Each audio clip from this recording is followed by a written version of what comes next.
He was just a single dad driving home through the rain. She was just a woman walking alone, soaked and silent. No name, no past. Just eyes that had seen too much. He didn't know that the moment he pulled over to help, he was about to rescue a stranger who once commanded thousands and who had buried her name to survive the weight of it. This isn't a story about war. It's about what happens after. About kindness, redemption, and the quiet power of coming home.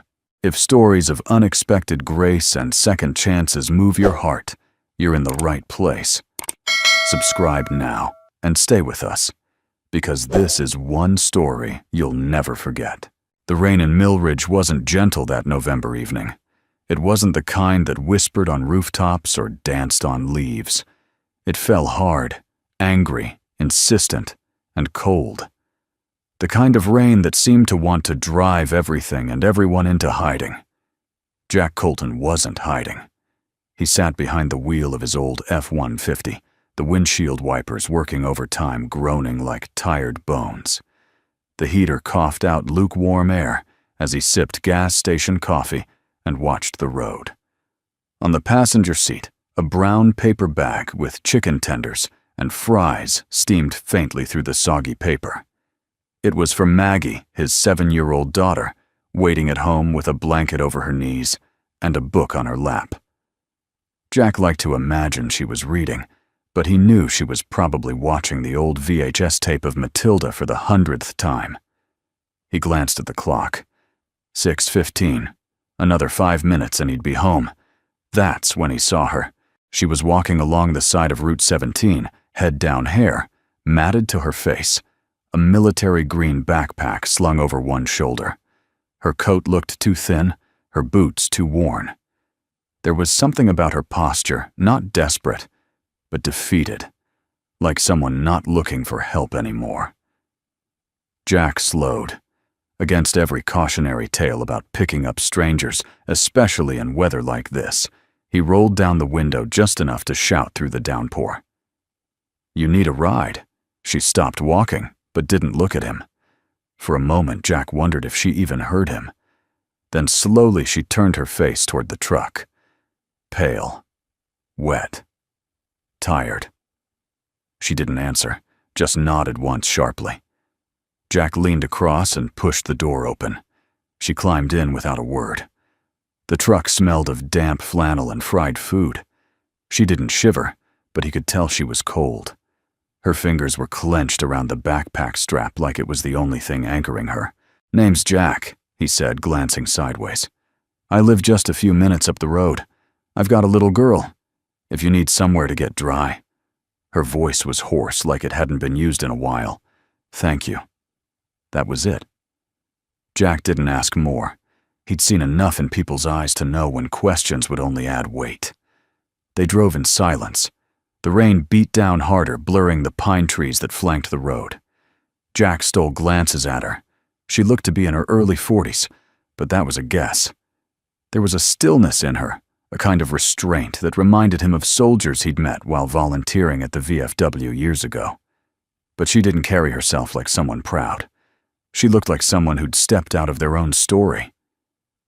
When they reached his house, Jack pulled into the gravel drive and killed the engine. The porch light was on, casting a warm yellow cone through the darkness.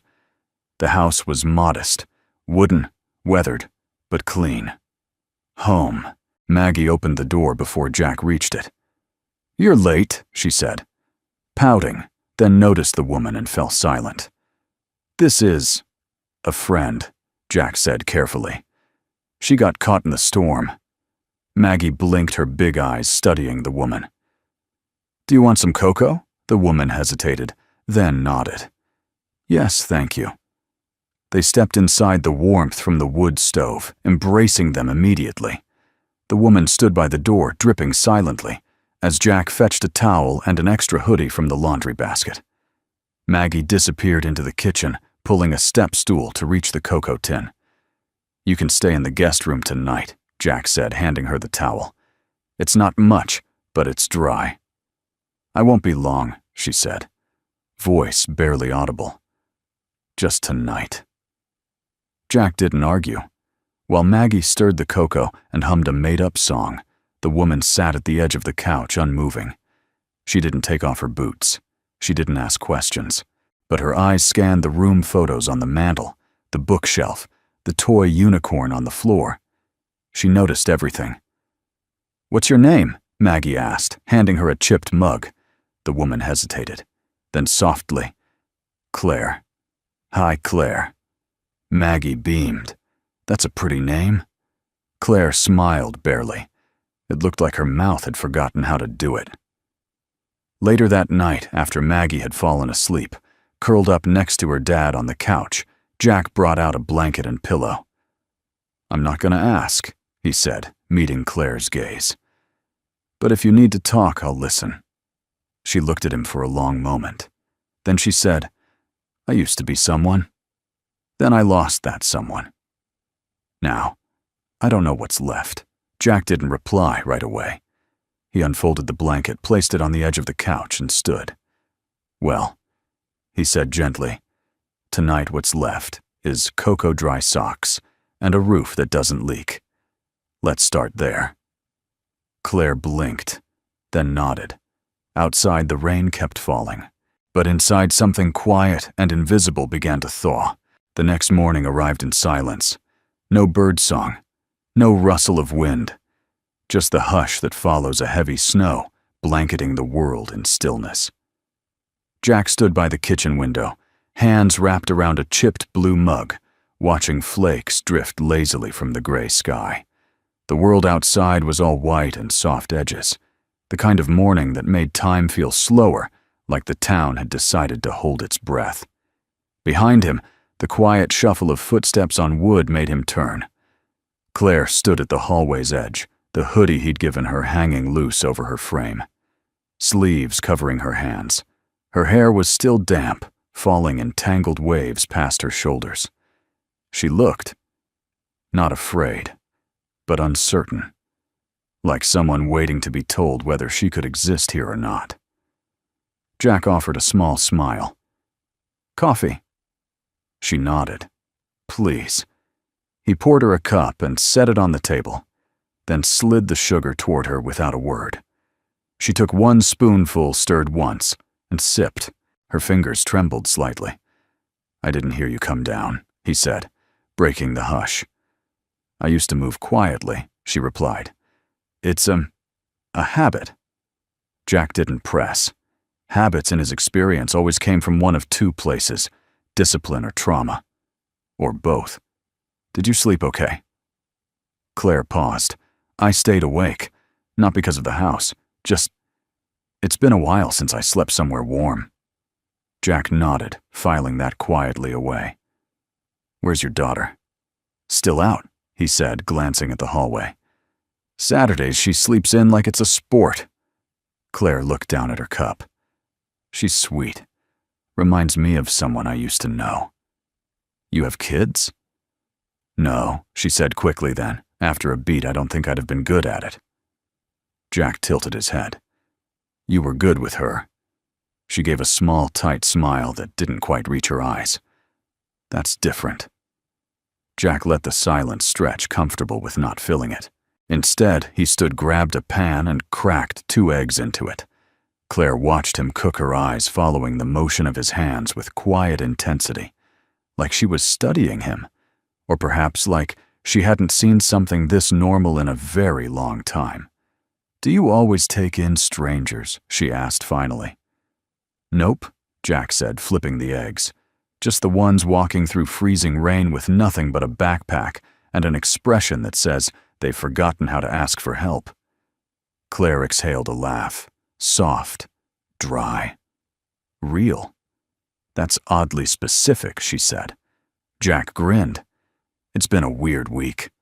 He plated the eggs with toast and set the dish in front of her. She stared at it for a second, then picked up the fork, holding it like she wasn't quite sure it would stay in her hand. Jack sat across from her, sipping his coffee while she ate in silence. After a while, her shoulders relaxed. Not completely, but enough. Maggie eventually stumbled in, wearing mismatched pajamas, hair wild with sleep. She stopped when she saw Claire blinked, then climbed onto Jack's lap like it was the most natural thing in the world. "Is she still here?" Maggie asked, whispering like Claire couldn't hear. "Yes, sweetheart," Jack said. "She's having breakfast." Maggie turned to Claire. "I have a pink sweater you can borrow. It's fuzzy and smells like peppermint." Claire smiled. "I'd like that." And just like that, the morning softened. After breakfast, Jack cleared the dishes, while Maggie showed Claire her drawing book, sketches of ponies, spaceships, and one oddly specific version of a pirate cat with a telescope. Claire listened, asked questions, and laughed, really laughed, for the first time since arriving. Jack watched from the kitchen, something tugging deep in his chest. She fit in somehow. Not like a missing puzzle piece, they weren't missing anything. More like someone who had stepped into a picture they didn't know they belonged in. That afternoon, Jack went to the shed to split firewood. The storm had knocked down a few branches, and the cold had set in early this year. He wasn't gone long, maybe 20 minutes. But when he returned, he found Claire sitting on the porch steps, arms wrapped around her knees, staring out at the trees. She didn't turn when he approached. "Everything okay? I don't remember the last time I sat still," she said quietly. "No weapons. No uniform. No decisions to make." Jack sat down beside her. "You don't have to tell me who you are," he said. "But if you ever feel like remembering, this porch is a good place for it." Claire didn't reply. Her eyes stayed on the tree line, but her voice, when it came, was barely a whisper. "I used to be someone who made very big decisions, the kind that put people in danger. I thought I was strong, but the last decision I made cost people their lives." Jack didn't flinch, didn't ask for details, just let her speak. "I walked away," she said. "Left everything. My name, my past. I didn't know where I was going, only that I couldn't stay where I was. And now," she finally looked at him, "now I'm sitting on a stranger's porch drinking coffee and pretending I remember how to be human." Jack gave a soft, understanding smile. "You're doing better than most." Claire looked away quickly, but not before he saw something flicker in her eyes, relief, or maybe disbelief. Later that night, after Maggie went to bed and the fire in the stove burned low, Claire lingered in the living room. Jack handed her another cup of tea and asked, "Want to stay one more night?" She hesitated, then, with the smallest nod, said, "Yes. Just one more." Jack didn't press, but he had the feeling that just one more was going to turn into something else entirely. By the end of the third day, Claire had folded into Jack's life with a quiet grace that unsettled him more than he cared to admit. It wasn't that she tried to belong. She didn't offer help in the kitchen or fuss over chores. She wasn't overly warm or eager.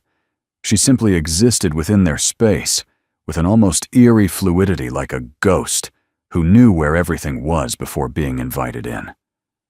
Jack noticed the little things, like how Claire scanned each room before stepping into it, how she always chose the chair that faced the front door, how she moved without sound, even across creaky floorboards. These weren't quirks, they were trained behaviors. And that backpack, she kept it close, never setting it down more than a few feet from where she sat. Maggie had asked once what was inside, and Claire's face had gone still, her voice firm but gentle. "Just some things that used to belong to me." Jack didn't press, but the question stayed with him. That night, after Maggie fell asleep, Jack sat by the fireplace staring into the flames. Claire sat nearby on the floor legs, folded, sipping tea. She looked calm, almost too calm. "Do you ever get cold?" he asked. She glanced at him, surprised by the question. "No, not really." He nodded slowly.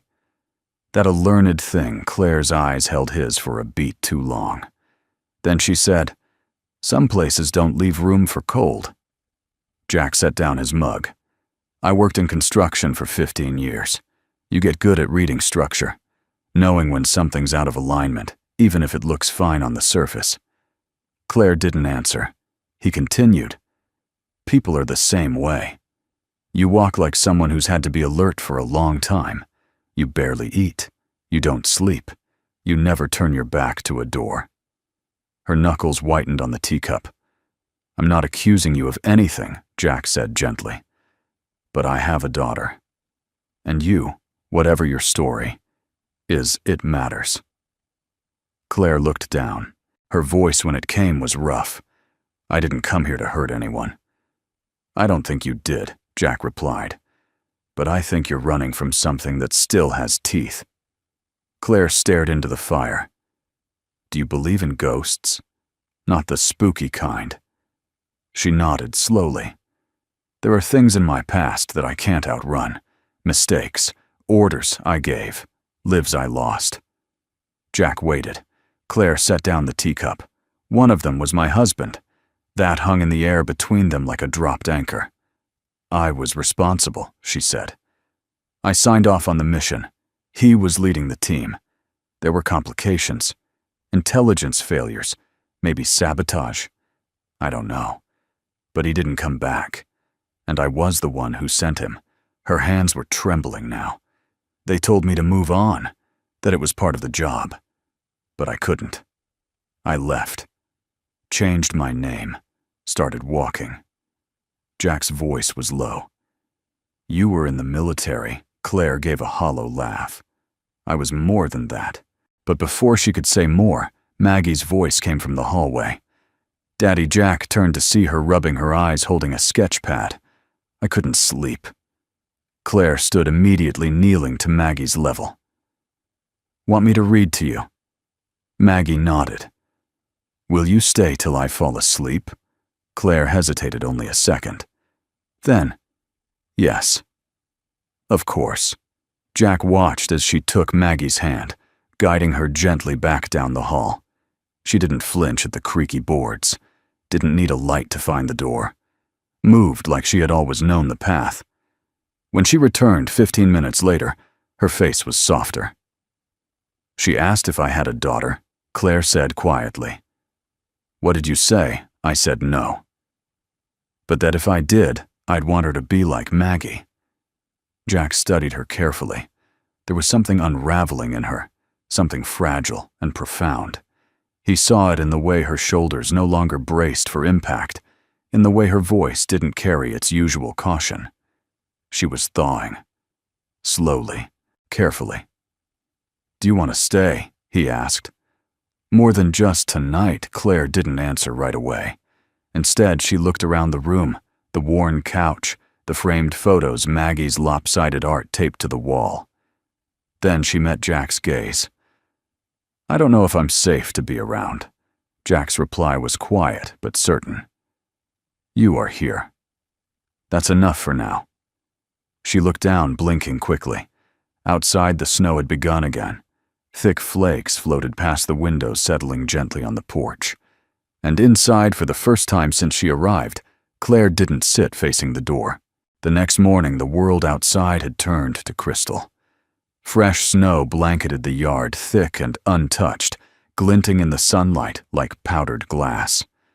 Trees bowed under the weight, and smoke curled lazily from the chimney as Jack stirred pancake batter in the kitchen, whistling softly under his breath. Claire stood by the window, a mug of tea in her hands. She wasn't sure how long she'd been watching the snowfall. It was hypnotic, in a way so still, so unlike the world she used to know. Maggie sat at the table with crayons scattered around her tongue, peeking from the corner of her mouth, as she concentrated on drawing something that looked like a unicorn in a winter coat. You ever have a snow day growing up? Jack asked, flipping a pancake. Claire blinked. No. I grew up in Georgia. We had humidity days. Jack chuckled. I forget that's a thing. Claire offered a faint smile. I didn't really have the kind of childhood where snowball fights were encouraged. Maggie piped up. We should make snow angels. You'll freeze your tail off, Jack said. But he was grinning. Claire glanced at Maggie, then down at her tea. Maybe later, she said softly. Breakfast was warm and easy. There was something startling about the way normalcy could settle over a person like a blanket, how pancakes and syrup and a child's laughter could press gently against the scar tissue of old wounds. After they ate, Jack headed to the woodshed to split more firewood. Claire offered to help, but he waved her off. "You stay inside and help Maggie build snow forts in the living room," he said, pulling on his gloves. "I've got this." Claire hesitated, but nodded. Inside, Maggie had turned the couch cushions into makeshift battlements and was loading a sock cannon. Claire watched her for a long time, smiling despite herself. "Can you make it snow inside the fort?" Maggie asked. "No," Claire replied. "But I can build a better roof." They worked together for nearly an hour, constructing tunnels of pillows and tunnels with blankets. Claire found herself laughing, genuine, unguarded laughter. Maggie's joy was infectious, her imagination wild and boundless. When Maggie curled up inside the fort and announced she was going to take a winter nap, Claire stepped away quietly and headed to the hallway, drawn to the closed door at the end. The guest room. Her room. She stepped inside and closed the door behind her. The room was simple bare walls, a dresser with a chipped mirror, and a single bed with a faded quilt. Her backpack sat in the corner, like a silent witness.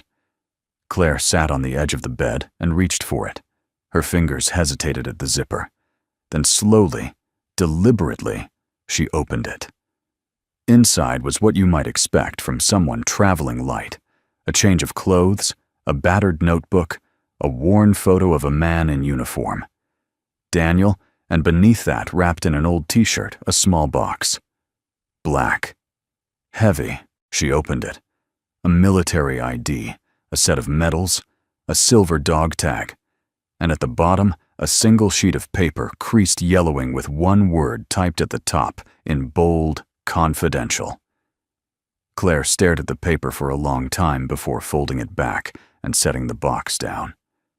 The truth was she'd carried it, not because she needed to remember, but because she was afraid to forget. Her breath caught. She closed her eyes and pressed her hand to her chest. A knock on the door made her jump. Claire Jack's voice. She shoved the box back into the bag and zipped it quickly, standing as he opened the door. He paused when he saw her face. "You okay?" Claire nodded, though she knew it wasn't convincing. "I was just..."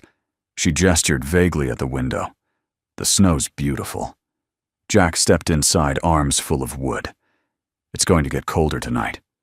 We might lose power." "I can start a fire," Claire said automatically. "Small logs first. Dry. Open the damper. Let the draft catch." Jack raised an eyebrow. "That's pretty specific." Claire exhaled through her nose. "Some things stay with you." He set down the wood and looked at her. Really looked at her. "You were someone important, weren't you?" Claire didn't answer. Instead, she crossed to the backpack, opened it, and held out the military ID. Jack took it slowly. His eyes scanned the name, Grace Marion E. His mouth worked around the words. "You were a general?" Claire nodded. "Yes." He looked up stunned. "You told me you were just someone who used to make decisions." "I did.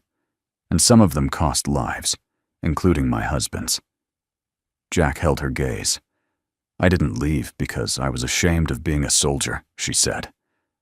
"I left because I didn't recognize the person I'd become. I couldn't live with the silence that followed the gunfire."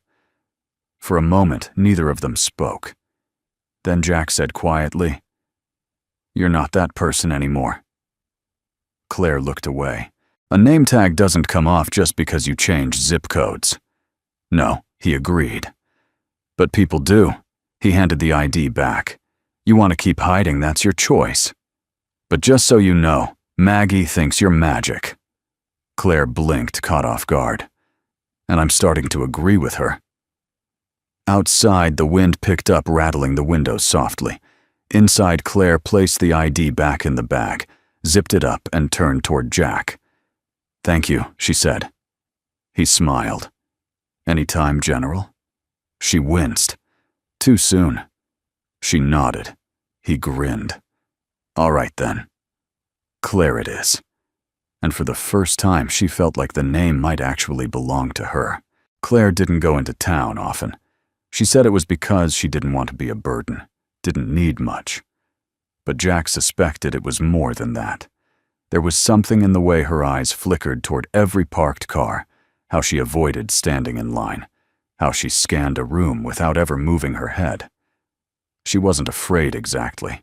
She was prepared, like someone trained to anticipate danger. But on the following Saturday, when Maggie begged to go into town for the Christmas market, Claire surprised them both by saying, "I'll come too." Jack raised an eyebrow, but didn't push. Instead, he helped Maggie into her puffy coat, handed Claire a wool scarf, and drove them the 10 minutes down the winding mountain road into Millridge.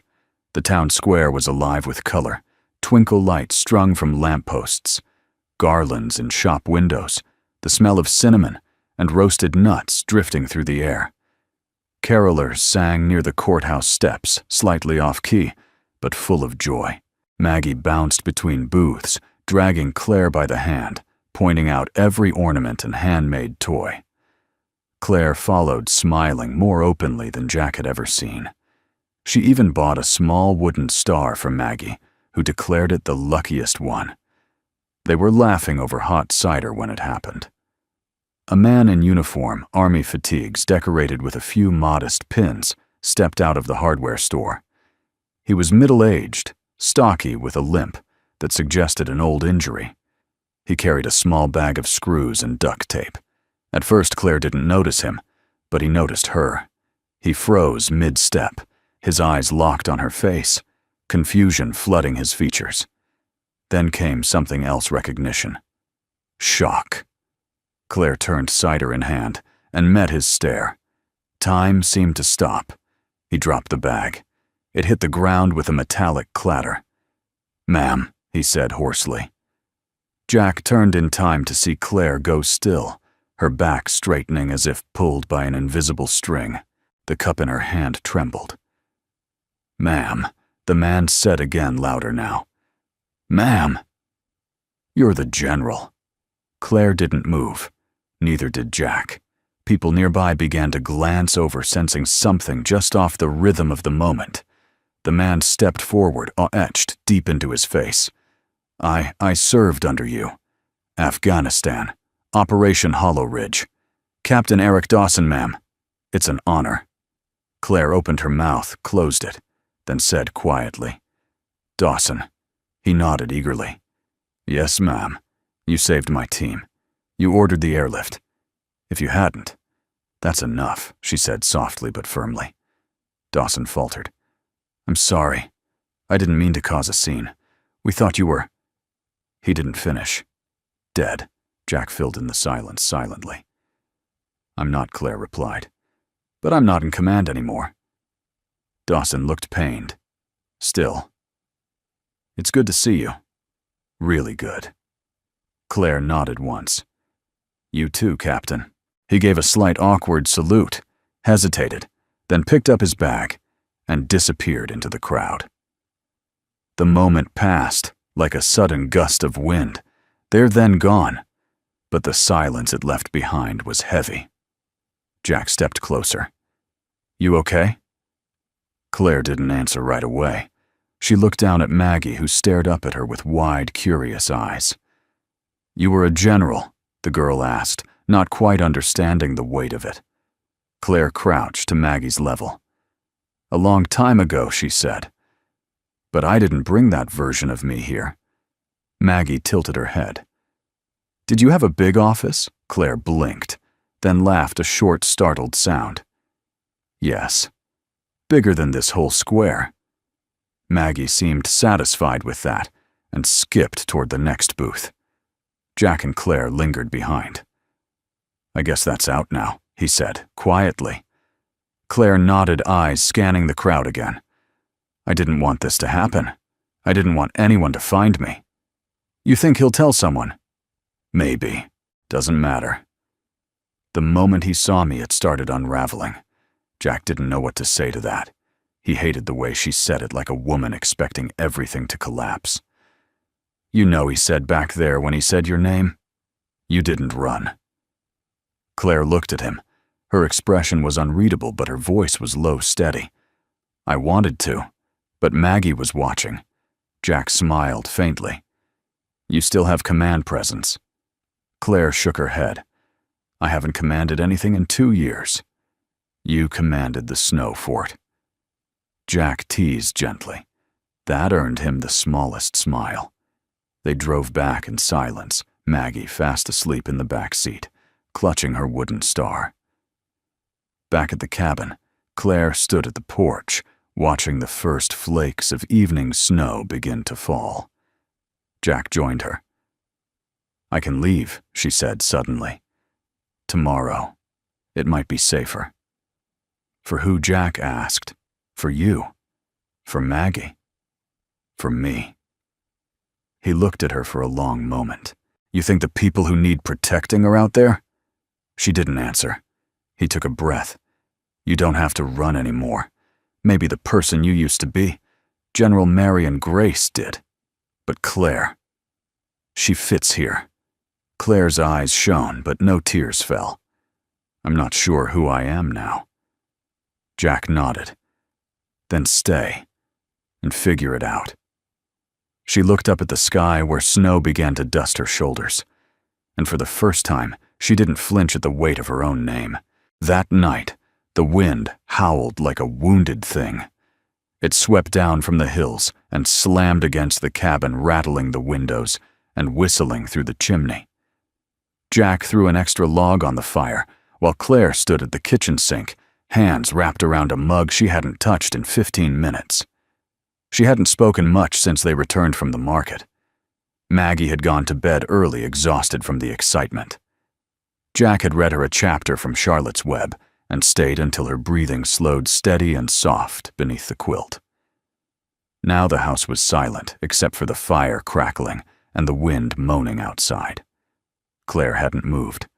Jack leaned on the counter. "You want to talk about it?" She didn't look up. "What's left to say?" He kept his voice gentle. "You've been running for 2 years. Dawson recognizing you. Maybe that was the universe telling you it's time to stop." Claire finally turned. Her face was unreadable.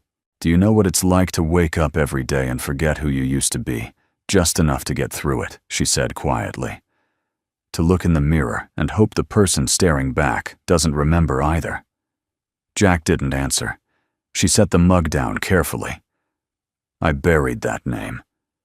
Marion Grace. I buried it because it hurt too much to carry." She walked to the fireplace, knelt beside it, and held out her hands to the warmth. The flames flickered in her eyes, casting shadows across her face that made her look older, more tired than she usually allowed herself to seem. "I didn't just lose Daniel," she said. "I lost a piece of myself with him. The part that believed in what we were doing. The part that thought I could make a difference." Jack moved to the chair beside her, sitting slowly. "I get it," he said. "After my wife died, I stopped building. For years. Couldn't pick up a hammer without feeling like I was cheating time." Claire looked at him. "How did you start again?" He smiled faintly. "Maggie. She asked me to build her a treehouse. Couldn't say no to that face." Claire exhaled the closest thing to a laugh he'd heard from her all day. "Some days I still don't know if I've built anything worth keeping," Jack added. "But at least I'm building." Claire leaned back against the hearth. "I don't know who I am anymore, Jack. I'm not a general. I'm not a wife. I'm not even sure I'm a person." "You're Claire," he said simply. "That's enough for me." She closed her eyes. When she opened them again, they were glassy but dry. "You don't know the things I've done," she said. "I signed orders that sent men into traps. I negotiated with people I knew were lying. I made peace with loss because I had to, until it came home in a flag-draped box." Jack didn't flinch. He didn't look away. "Do you think you're the only one who's made mistakes?" he said softly. "You think you're the only one who's broken and still trying to show up for life anyway?" Claire looked down. Her hands had curled into fists in her lap. "I can't go back," she whispered. "Good," Jack replied. "Because maybe going back isn't what you need. Maybe you need to go forward." She looked at him. Really looked at him. There was something in his eyes, steady, unflinching, the kind of presence that didn't demand anything, but gave you the space to be honest. Claire leaned back against the brick, her shoulders finally slumping. "I was supposed to take command of the Pacific Division," she said. "They were grooming me for it before everything went south. I would have had thousands of lives under my oversight." Jack whistled. "That's a hell of a weight." "It was," she nodded. "And when Daniel died, I felt it all collapse. Not just the system, but me. I couldn't tell anyone how broken I was. Generals don't get to break." She paused. "So I broke in silence, and then I walked away." Jack nodded slowly. "And you ended up here." Claire looked around the small living room, framed pictures of Maggie's messy crayon art, a knitted throw blanket, books stacked sideways on the shelf. A home, not a bunker, not a headquarters, just a home. "I didn't expect to be seen here," she said. "But you saw me before you knew who I was." Jack smiled. "Sometimes it's easier to see a person when they're not wearing all their armor." Silence stretched again. Not heavy, not empty, just full of what didn't need to be said. Claire stood, then reached for her backpack in the corner. She unzipped it, pulled out the small black box again, and this time she set it on the coffee table. Jack opened it slowly. He stared at the medals, the dog tags, the photo of Claire standing beside her husband, both in uniform, both young and fierce, and full of belief. He looked up at her. She said, "That's who I was." And this, Jack gestured around them.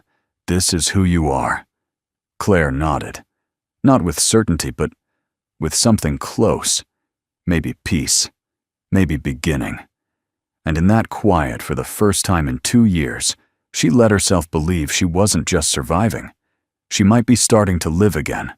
Winter settled over Millridge like a thick wool blanket, soft, persistent, and inescapably present. Snow covered the hills in gentle drifts. The old pine trees along the edge of Jack's property stood frozen in place, as if holding their breath. And inside the cabin, where warmth flickered from the wood stove and the scent of cinnamon lingered from Maggie's weekend baking attempt, something quieter had begun to thaw. Claire moved through the house like she belonged there now. Not with confidence exactly, but with growing ease. She no longer flinched at the creak of floorboards or jumped at the slam of the back screen door in the wind. Her steps were lighter. Her silences were less defensive. Maggie noticed first. "She hums now," the little girl whispered to Jack one morning as they brushed their teeth. Like real humming, not just in her head. Jack smiled into the mirror. That's a good sign. He'd seen it too, the way Claire paused to touch the corner of Maggie's drawings now, or how she sat beside her on the floor, helping build towers from old blocks, like it was the most natural thing in the world. She'd even started cooking again, albeit simply oatmeal with dried fruit, scrambled eggs with thyme. She cooked like a soldier, efficient, clean, no waste. But still, it was something. One evening after a long day of shoveling snow from the driveway and splitting firewood, Jack found Claire sitting on the porch, wrapped in an old quilt, sipping tea, as Maggie built snowmen with carrots stolen from the fridge. He sat beside her, letting the quiet settle. "You ever think," Claire said softly, "that some places heal you just by being quiet enough to let you hear your own thoughts again?" Jack looked out at the yard, where Maggie had just stuck a pink scarf around her lopsided snowman. "Yeah," he said. "I think about that every day since you showed up." Claire chuckled under her breath.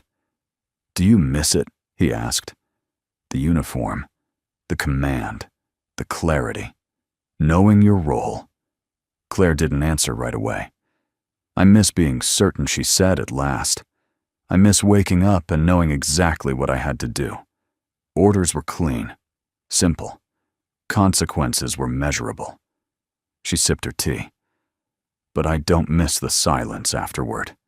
The weight of decisions when the room clears out and you're the one left staring at the report. Jack nodded. And now Claire looked at Maggie again. The little girl was laughing, trying to balance a second carrot like a sword in the snowman's stick arm. Now I don't wake up with orders, she said. But I wake up to hot coffee. And a kid who thinks I can turn pine cones into treasure. And you. She stopped. Jack waited, letting her fill the silence or leave it be. She didn't speak again, but her hand brushed his lightly where it rested on the porch railing. A small gesture. Brief, but deliberate. It was the first time she'd initiated touch. The next day, Jack suggested they repaint the shed. It's falling apart anyway, he said. Figured we could make it less depressing. Claire agreed. They spent hours scraping old paint, sanding wood, and arguing over whether forest pine or barn red looked less ridiculous. In the end, Maggie voted for barn red, and no one argued with Maggie. They painted side by side, sleeves rolled up, laughter punctuated by awkward splashes of paint to the face. Claire's eyes were brighter, her posture looser. She made fun of Jack's lopsided ladder technique and confessed she once accidentally painted over a colonel's Jeep in training. Jack pretended to gasp. You vandalized a superior officer's car, strategic camouflage, she deadpanned.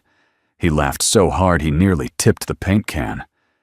By the time the sun dipped behind the hills, the shed gleamed in deep red, proud and a little crooked. Maggie declared it the best thing since firewood, and Claire carved her initials in the back corner next to Jack's. Later inside, they sat around the fire with mugs of cider and a bowl of popcorn, watching It's a Wonderful Life for the third time that week. I like this movie, Maggie said through a mouthful. It's about remembering you matter even when you forget. Claire looked at Jack. He met her gaze, nodded slowly. After Maggie went to bed, Jack lingered by the fire, feeding the flames with pine cones Claire had collected that morning. She sat beside him, silent. I've been thinking about staying, she said, finally. He looked at her. Yeah, she nodded. Not forever. Maybe not even for long. But long enough to figure out who I am when I'm not running. Jack reached for her hand. She didn't pull away. I'd like that, he said. She leaned her head against his shoulder. Me too. And for the first time, she didn't feel like a visitor in this house. She felt like someone coming home. The knock came just past dusk. It was sharp, measured 3 firm raps against the wood of the front door. Not urgent, not angry, just precise. The kind of knock that didn't belong to a neighbor borrowing sugar or a kid selling raffle tickets. Claire froze mid-step, halfway between the kitchen and the living room, her hand still holding the dish towel. Jack looked up from where he sat beside the fire book in hand. Maggie was in her room, humming softly, coloring. Claire's eyes met his. Another knock. Jack stood slowly, setting the book aside. You expecting someone, he asked, already knowing the answer. She shook her head once. Jack moved to the door, peered through the side window. His shoulders tensed. Military, he said, voice low. Claire closed her eyes. Jack opened the door. 2 officers stood on the porch, both in dress blues, the gold buttons glinting under the porch light. A woman in her 40s, stern, precise, and a younger man with closely cropped hair and a tablet in his hand. The woman spoke first. We're looking for Marion Grace. Jack didn't move. She's not here. But Claire had already stepped into view.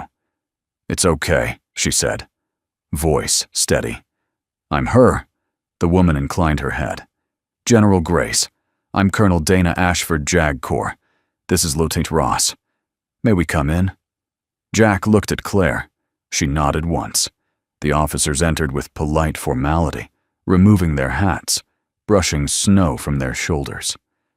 Jack offered them the couch, but both remained standing. "We won't take much of your time," Ashford said. "You're aware of the renewed investigation into Operation Iron Veil." Claire's face remained unreadable. "I heard rumors. No formal summons." "Consider this it," the colonel replied. "The Office of Military Justice reopened the case 6 weeks ago. New intelligence surfaced. Testimonies, documents suggesting your final order may have been tampered with." Claire's breath caught, but she said nothing. Ashford continued. "Your presence is required at a classified tribunal in D.C. You're not under arrest, but your participation is essential." Jack stepped forward. "She left all that behind." "She's not." "I appreciate your concern," Ashford said, eyes flicking to him. "But this isn't optional." Claire raised a hand gently. "Jack," he stopped. She turned to Ashford. "When 2 days? We've arranged transport. You'll be briefed en route." Claire nodded slowly. "I'll come." Ashford studied her. "You understand the risks, the pressure. If you testify, you may be forced to confront actions that weren't yours to begin with." Claire's voice didn't waver. "Maybe it's time someone did." Ashford gave a tight nod. "We'll be back at 600. She turned, stepped into the snow, and disappeared into the darkness with Ross close behind. The door shut behind them like a gavel falling. Jack turned to Claire. "You don't have to do this." "Yes," she said quietly. "I do." He searched her face. "They'll tear you apart. Use you to protect the people who gave the order and ran." "I know." He stepped closer. "So why?" She looked up at him, and in her eyes he saw it not fear, but clarity. "Because Maggie asked me once if I ever told the truth when it was hard, and I told her yes." She paused. "It's time I lived up to that." Jack exhaled slowly. "Then I'm coming with you." Claire blinked. "What, I'm not letting you walk back into hell alone." She stared at him, moved beyond words. Later that night, as snow thickened outside and Maggie slept soundly down the hall, Claire stood in the living room packing a small duffel. Not her old military bag, just something plain. Jack handed her a folded note. "What's this, A letter?" he said. "For you. To read when it's hard." She didn't open it, just placed it carefully in the side pocket. "Thank you," she whispered. They didn't kiss. They didn't need to. But when Claire leaned into his chest, resting her head just beneath his chin, Jack held her like someone anchoring a storm. And outside, for the first time in weeks, the wind began to die down. The plane touched down just after sunrise. Claire hadn't slept. Not on the flight, not the night before. The city skyline greeted them with hard angles and muted gray light, a stark contrast to the soft snow of Millridge. This place didn't cradle you. It calculated your worth. Jack sat beside her, silent, steady. He hadn't said much during the flight, but his presence had been unwavering.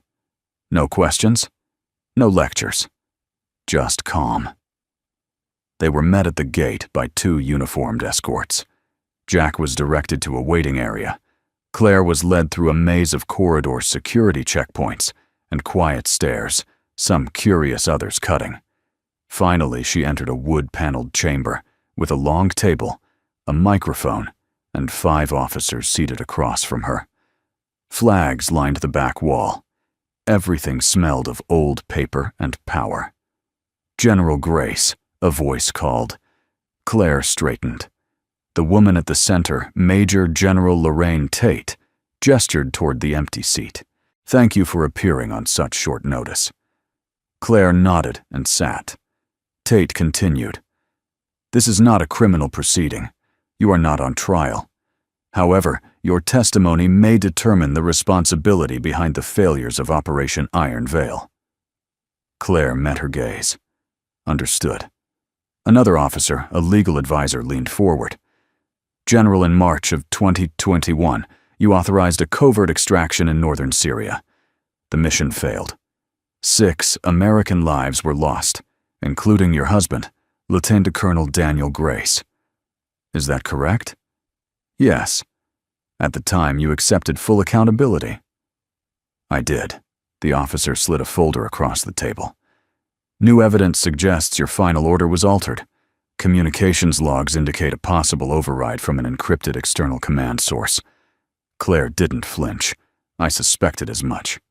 Tate raised an eyebrow. You did not report this suspicion. No, Claire admitted, because I knew where it would lead. The room fell silent. Another general spoke. To whom exactly did you believe it would lead? Claire's fingers tightened around the edge of the table. To people above my rank, people with influence, people who wouldn't hesitate to protect their own legacy at the cost of mine. And yet, you left the army. Tate said, without protest, without defense. Claire nodded once. Because I was tired of fighting the wrong battles.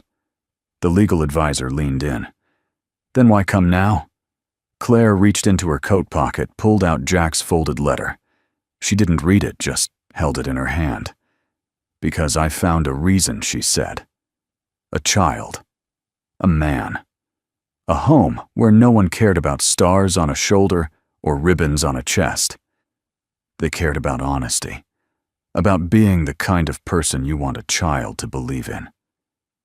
She placed the letter gently on the table.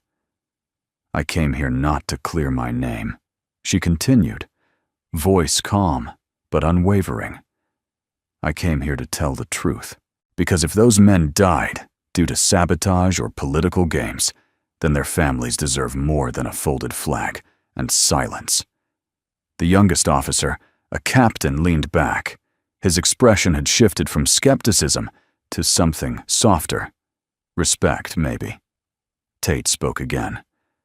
General, if we pursue this line of inquiry, you may be asked to testify publicly. You could be drawn back into the spotlight. Are you prepared for that? Claire thought of Maggie's drawings on the wall, of Jack brushing snow from her shoulder, of mornings with no uniform, no orders, just coffee and quiet. No, she said, but I'm ready. Tate nodded. Your courage is noted. The session ended without applause, without ceremony. But as Claire stood to leave, the young captain rose quietly and offered her a salute. She paused, then returned it, not as the general she once was, but as the woman she had become. Jack met her outside the chamber. He saw the steel in her shoulders and the wetness at the corners of her eyes. He didn't ask what happened. She just leaned into him, exhaled, and whispered, I told the truth. Jack held her a little tighter. Then no matter what they decide, you've already won. The snow was gone by the time they landed back in Colorado.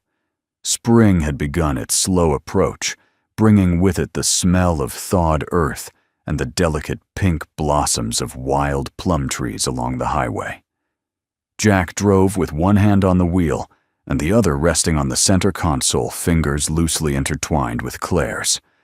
Neither had said much since leaving Washington. The tribunal had lasted 2 more days. Testimonies, documents, cross-examinations. When it was over, Claire was cleared fully publicly. The investigation concluded that her original order had been modified without her consent by a senior official who had since retired quietly with honors. The media exploded. Articles with headlines like "The General Who Walked Away and Grace Redeemed" spread across national news. Offers came in interviews, books, a documentary. Some called her brave, others political. But Claire didn't read a word. The only thing she had wanted was silence. And now, as Jack's truck wound its way back up the mountain toward Millridge, silence was exactly what the landscape offered. He pulled into the driveway.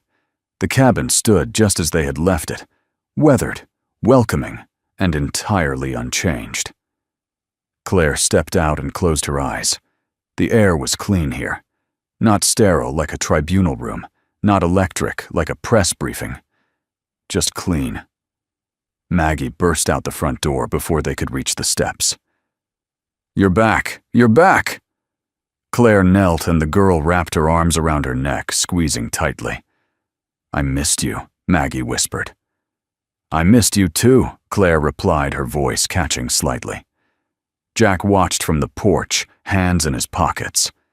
There was something in Claire's face he hadn't seen before, not just peace, but clarity.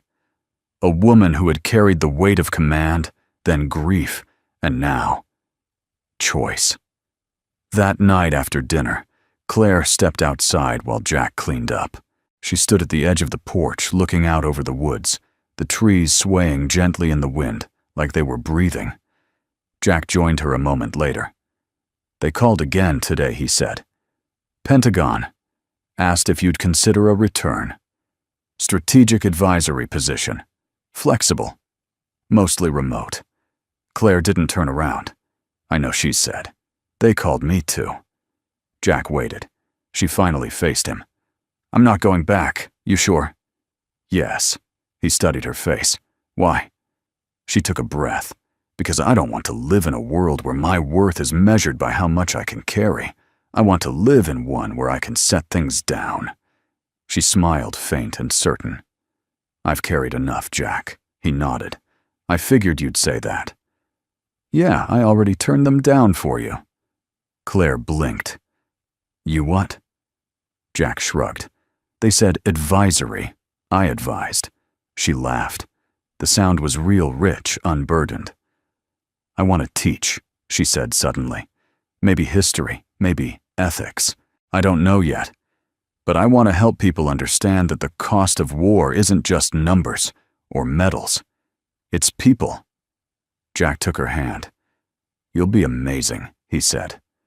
She squeezed his fingers. "I don't need to be amazing. I just need to be useful." The next morning, Claire walked into the local high school and filled out a volunteer application. 2 weeks later, she began teaching a weekly seminar, Voices from the Field, What They Don't Tell You About Leadership. Students were hesitant at first, then enthralled. She didn't talk about battles. She talked about decisions, doubt, the weight of silence in a commander's tent, and always the responsibility of being the one who says go. Jack visited once, sitting quietly in the back. After class, a student whispered, "She makes me want to be better. Not tougher. Just better." That night, Jack told her. She didn't cry, but she touched his cheek with a reverence that said she heard every word. Spring turned to summer. Claire stayed, not because she had nowhere else to go, but because she'd finally found the only place she wanted to be. It started with a mailbox. Jack had been meaning to replace it for years, a rusty old thing, bent at an awkward angle, its red flag long broken and now held on by duct tape. But it still worked, and in Millridge, that was usually enough. But on a breezy April morning, Claire stood by the fence, holding a wooden sign freshly painted in white.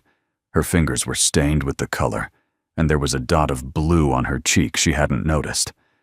Jack walked up behind her, hands in his pockets. "What's that?"